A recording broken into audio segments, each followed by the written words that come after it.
ফেব্রুয়ারি মাসের শেষ দিন শনিবার মার্কিন ইসরায়েলি বিমান হামলা এতটাই নিখুঁত ও সফল ছিল যে ইরানের পরবর্তী সর্বোচ্চ নেতা হওয়ার দৌড়ে থাকা ট্রাম্পের পছন্দের প্রায় সকল সম্ভাব্য প্রার্থী নিহত হয়েছেন।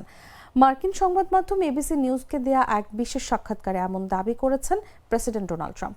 এর আগে ফক্স নিউজকেও ট্রাম্প জানিয়েছিলেন যে এক হামলাতেই ইরানের ৪৮ জন শীর্ষ নেতা নাই হয়ে গেছেন। সাক্ষাৎকারে ট্রাম্প বেশ আত্মবিশ্বাসের সাথে বলেন, এই আক্রমণ এতটাই সফল ছিল যে এটি সম্ভাব্য অধিকাংশ প্রার্থীকে নির্মূল করে দিয়েছে।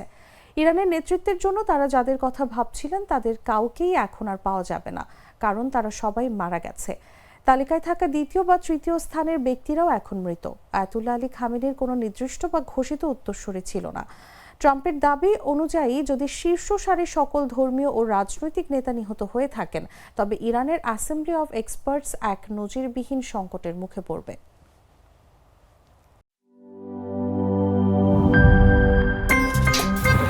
আমার একটা স্মার্ট সিদ্ধান্তে 25% গ্যাসের খরচ কমেছে। ভাবছেন কিভাবে? সাধারণ গ্যাস স্টোভ বদলে আমি এনেছি আরএফএল গ্যাস স্টোভ। এর সাইন্টিফিক নজল ও ব্রাস বার্নার ক্যাপ সমানভাবে তাপ ছড়িয়ে রান্না করে দ্রুত, তাই গ্যাসও বাঁচায় 25%, টাকাও বাঁচে 25%। আরএফএল গ্যাস স্টোভ নিরাপদ ও গ্যাস সাশ্রয়ী।